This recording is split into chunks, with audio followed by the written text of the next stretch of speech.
পাসপোর্টের আবেদন করার জন্য আমরা প্রথমে অনলাইনে ফর্মটি ফিল আপ করবো। তো ফিল আপ করার জন্য আমরা প্রথমে পাসপোর্টের ওয়েবসাইটে প্রবেশ করে আমরা এখানে নাম ঠিকানা সঠিকভাবে দিয়ে দেব।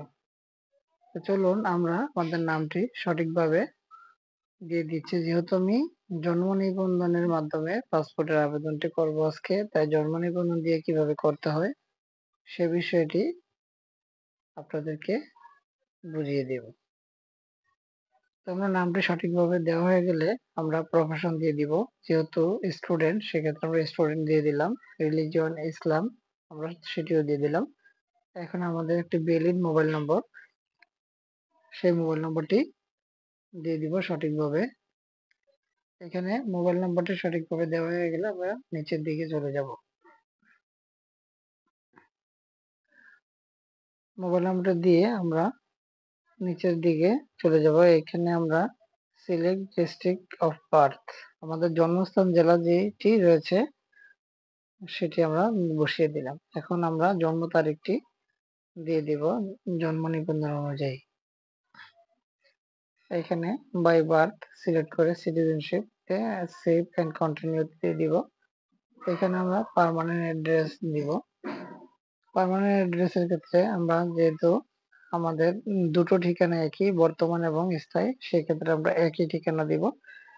যাদের ঠিকানা ভিন্ন রয়েছে তারা অবশ্যই দুটি ঠিকানা আলাদা আলাদা দিতে হবে।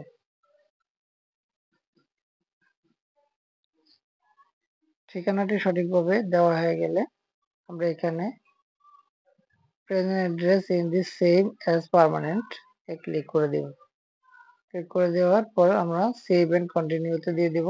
এইখানে আমরা বার্থ রেজিস্ট্রেশন নাম্বারটি বসিয়ে দিব। আমরা অবশ্যই বার্থ রেজিস্ট্রেশন নাম্বারটি কাছে রাখবো।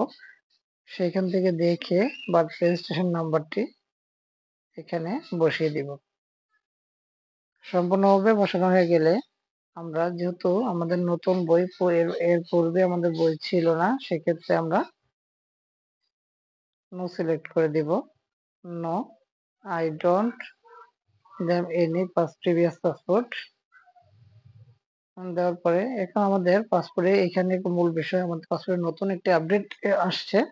সেই আপডেটটি হচ্ছে আপনি জন্ম নিবন্ধনের নাম্বার দেওয়ার পরে অটোমেটিক আপনার জন্ম নিবন্ধনে যে দাবি রয়েছে জন্ম নিবন্ধন number, father's name, mother's name, বাবা মায়ের নাম এবং নিজের নাম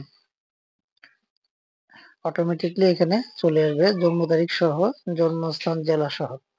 ডিটেলস আপনারা দেখতে পাচ্ছেন, ডিটেলস এখানে চলে আসছে। আমরা দেখে নিব যে সব ঠিকঠাক ভাবে আসছে কিনা। সব ঠিকঠাক ভাবে আসলে আমরা অবশ্যই দেখে স্ক্রল করে নিচের দিকে যাব, গিয়ে আমরা এটিকে কনফার্ম করে দেব। এখানে আপনারা তারপর আবার একটু দেখেন, ন্যাশনালিটি নাম্বার রয়েছে, তারপরে হচ্ছে বার্থ, সবগুলো তথ্য সঠিকভাবে থাকলে আপনারা অবশ্যই সেভ এন্ড কন্টিনিউ দিয়ে দিবেন। এখানে প্যারেন্টস ইনফরমেশন, পিতামাতার তথ্য আমরা আমাদের জন্ম নিবন্ধনে যেভাবে রয়েছে ঠিক ওইভাবেই এখানে বসিয়ে দেব। এখানে আমরা ফাদার্স নেম বসাই দিচ্ছি।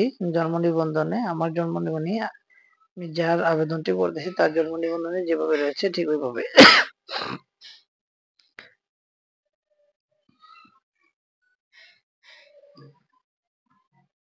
এখানে সঠিকভাবে নাম্বারটি নামটি বসিয়ে দেব। নামটি বসানো হয়ে গেলে প্রফেশন সিলেক্ট করে দিব এবং ন্যাশনালিটি সিলেক্ট করে দিব। ন্যাশনালিটি সিলেক্ট করা হয়ে গেলে আমরা ন্যাশনাল আইডি নাম্বারটি দিয়ে দিব।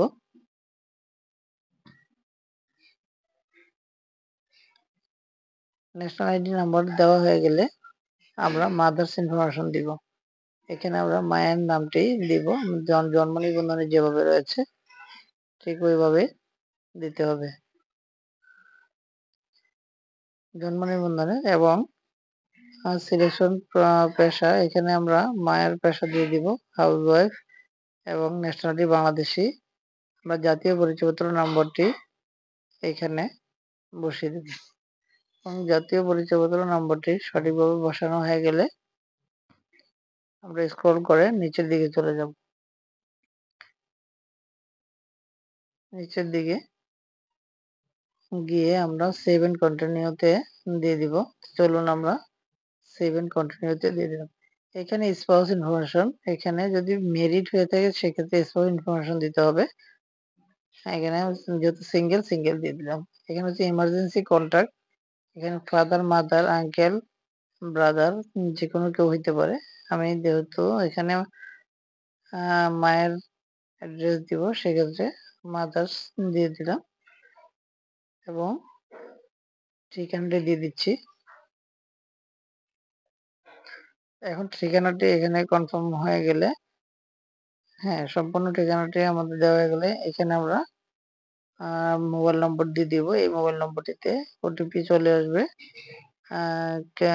ভেরিফিকেশনের জন্য। যদি ফোন দেয় তাহলে এই নাম্বারটি দিবে। আপনার পাসপোর্ট রেডি হয়ে গেলে পাসপোর্টের মেসেজটি আপনার এই নাম্বারে চলে আসবে, SMS এর মাধ্যমে জানিয়ে দেবে। 48 পাতা, যেহেতু আমরা 18 বছরের নিচে, সেক্ষেত্রে আমরা আমাদের 5 বছরের বেশি বই করা যাবে না। যদি 18 বছরের উপরে হয় সেক্ষেত্রে 10 বছরের বই হবে। যদি জন্ম নিবন্ধন দিয়ে করতে চান সেক্ষেত্রে জন্ম নিবন্ধন দিয়েও করা সম্ভব। অনেকেই বলে জন্ম নিবন্ধন দিয়ে 10 বছরের পাসপোর্ট করা যায় না। এটা আসলে ভুল। 10 বছরের পাসপোর্ট বই করা যায় যদি 18 থেকে 20 বছরের মধ্যে হয় বয়স, সেক্ষেত্রে পাসপোর্ট 10 বছরের করা যাবে। আর যদি 18 বছরের নিচে হয় সেক্ষেত্রে হচ্ছে আপনার 5 বছরের বেশি করা যাবে না। অনেকে আপনারা এটাও বলবে যে 18 বছরের বেশি হলে জন্ম নিবন্ধন দিয়ে পাসপোর্ট করা যায় না। এটা অবশ্যই করা যায়। 18 বছর, হ্যাঁ 18 বছরের উপরে হলো জন্ম নিবন্ধন দিয়ে পাসপোর্ট করা যায়। তবে 20 বছরের নিচে হতে হবে। 20 বছর 20 বছর হয়ে গেলে সেক্ষেত্রে জন্ম নিবন্ধন দিয়ে পাসপোর্ট করা যাবে না। তো আমি এখানে উপরে নিচে সঠিক সব তথ্যগুলো ইনফরমেশন কনফার্ম করলাম, কারণ আমি উপরে নিচে দেখে নিয়েছি, দেখে কনফার্ম করেছি। কনফার্ম করে নেক্সট দিয়ে দিলাম। এখন আমরা অনলাইন পেমেন্ট, অফলাইনে আমরা পেমেন্ট করব, তো তাই অফলাইন দিয়ে দিলাম। এখান থেকে আমাদের আবেদনটি সম্পন্ন হয়ে গেল। আমরা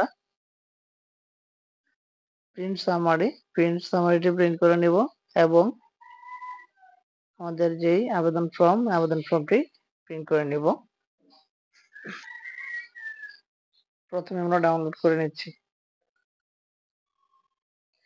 তো এখানে 3 পেজের একটি ফর্ম দিবে এবং সামারিতে 1 পেজের একটি ফর্ম, সেক্ষেত্রে আপনার টোটাল হচ্ছে 4টি পেজ হবে। আপনি সঠিকভাবে কাগজপত্র নিয়ে পাসপোর্ট অফিসে জমা দিলে অবশ্যই আপনার পাসপোর্টটি সঠিকভাবে হয়ে যাবে। আশা করি কোনো অসুবিধা হবে না। এরকম নতুন নতুন ইনফরমেশন পাওয়ার জন্য আমার চ্যানেলকে সাবস্ক্রাইব করে অবশ্যই আমার চ্যানেলের সাথে থাকবেন। এবং ইতিমধ্যে যারা আমার চ্যানেলকে সাবস্ক্রাইব করে আমার সাথে রয়েছেন তাদের সকলকেই অসংখ্য ধন্যবাদ। আসসালামু আলাইকুম রাহমাতুল্লাহি ওয়া বারাকাতুহু।